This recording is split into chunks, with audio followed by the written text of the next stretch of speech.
He fathered a wolf destined to devour the world, a serpent large enough to swallow gods, and a daughter who would reign over the dead. All of it came from the womb of a god. But he was no hero, no villain either. He was Loki, the trickster god, chaos given voice, a being born to twist the rules and then shatter them one by one. And the question no one can answer is, did he cause the end of the world or try to warn the gods before it was too late? You've heard of Thor. You know the name Odin, but the most fascinating god in Norse mythology never swung a hammer or sat on a golden throne. He used words, lies, transformations, and laughter that hid prophecy.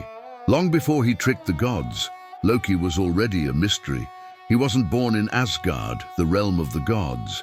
He came from somewhere else, Jotunheim, the land of the giants. There, among massive and wild creatures, Loki was born to two Jotnar, Varbauti, a lightning giant, and Laufey, a puzzling figure who is sometimes called his mother and, in other versions, his father. Loki's very origin was a contradiction. Even the gods didn't fully understand what he was.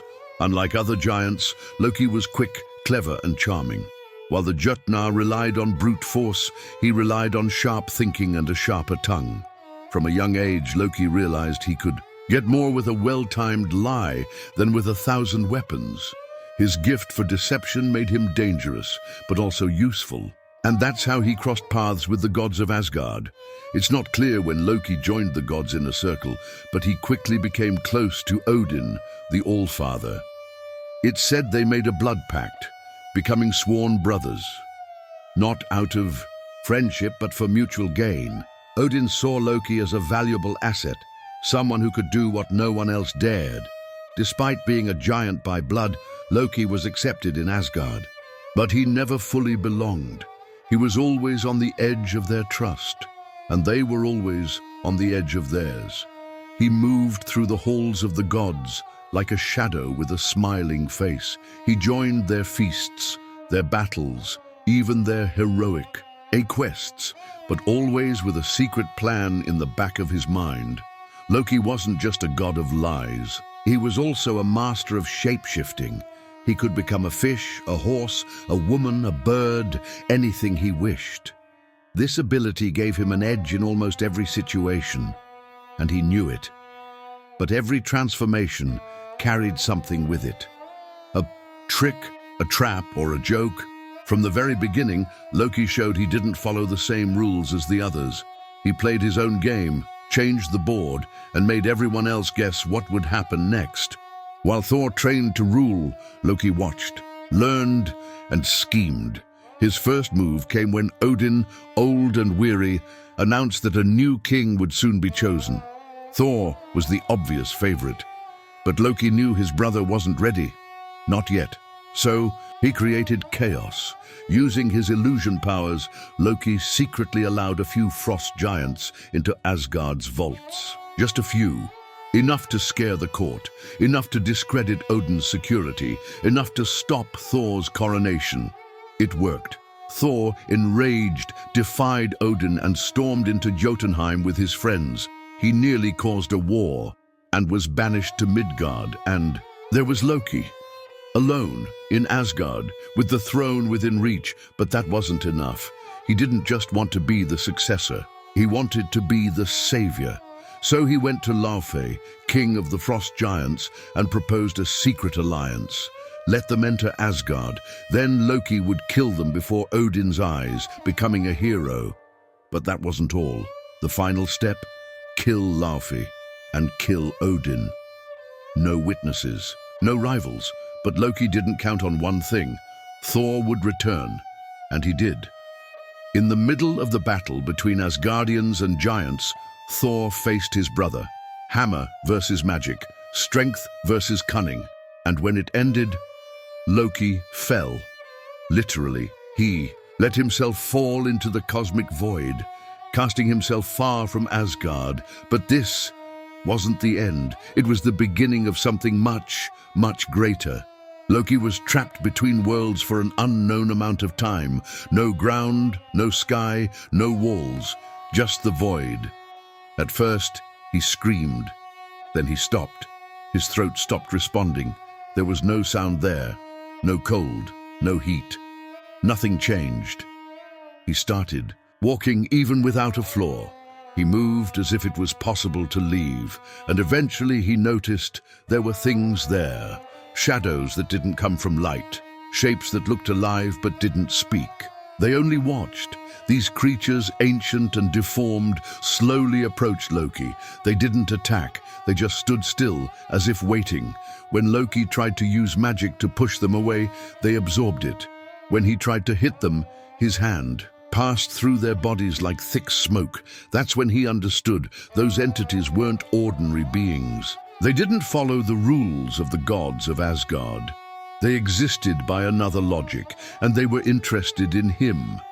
Over time, they began to offer knowledge, not with words, but through visions, fragments of ancient spells, formulas not found in Asgard's scrolls, magic of creation, transformation, manipulation of living matter. Loki memorized everything. He began to experiment with his own energy. There were no limits in that place. He used his essence to shape forms, test powers, mold life. At first, the creatures he made died quickly, but he adjusted, tried again. The first that survived was Fenrir, a four-legged beast, wolf-like, a massive. Loki created the bones, muscles, teeth. He infused it with his stored-up rage. The creature grew fast, too strong to be contained. Then came Jormungandr, the serpent. Loki used void material and combined it with matter pulled from a dimensional rift. The result was a massive scaled body. It kept growing. Loki had to cast it into a sea between realms, where it started circling the human world. The third being was Hel. Unlike the others, Loki tried to shape something more rational.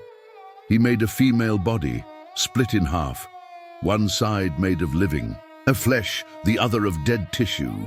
She was calm but emotionless. Loki gave her control over a lower realm where rejected souls accumulated. With his 3 children alive, Loki explored the underworlds. He found forgotten realms. He saw creatures hidden in the edges of the universe. He used his magic to infiltrate dimensions close to Midgard and observed humans. They didn't recognize him. He passed as a shadow. Meanwhile, Asgard started feeling the effects. Fenrir was spotted by rune hunters in the northern valleys, but none could catch him. The serpent was seen by human mages in secret rituals. Hel was felt by Valkyries in disturbing dreams. Loki then acted with strategy. He didn't attack. He spread false information in whispers, manipulated warriors' dreams, encouraged cults, planted symbols, created division among mortal tribes. He weakened their faith in the gods of Asgard. When the first rumors of Loki's return reached Asgard, Odin ordered dimensional searches. Thor traveled to the edge of the 9 realms. No trace. Loki had become invisible, but he was present in every crack forming in the balance of the worlds. He no longer needed Asgard's crown. He had something greater: forbidden knowledge, control over monsters, and access to forces beyond the Norse pantheon. And this was only the beginning. Loki was no longer hiding. Now he walked along the walls of Asgard with his head held high, surrounded by allies who had once existed only in ancient legends. Monsters, exiled warriors, rogue sorcerers. He had gathered them all. Every insult, every betrayal, every mistake made by the gods had become a weapon. While Odin prepared the throne and tried to hold the order together, it was already too late. The sentries shouted. The sky over Asgard shattered like glass, and through it came the giants, Loki's children, and everything the gods feared most. Fenrir roared as he charged toward the Rainbow Bridge. Jormungandr cut through the sky like a black comet. Hel marched forward with her army of the dead. Thor was the first to respond. With Mjolnir in hand, he flew straight into battle. But Loki had predicted that. He was ready. The battle was brutal. Screams, steel clashing, golden and black blood mixing on the palace stones. Thor fought Jörmungandr alone. Every strike shook the ground. Odin dueled with Fenrir, knowing he no longer had the strength to win. In the center of the chaos, Loki walked toward the throne. He didn't run. He didn't shout. He just walked, as if everything happening was already decided. When he stood before Odin, there was no speech, just a look. The blade Loki carried slid into the body of his adoptive father in silence. The throne of Asgard fell. But there was no glory. Victory brought only silence. The fires burned for days. The skies stayed dark, and even those who had won knew the price had been far too high.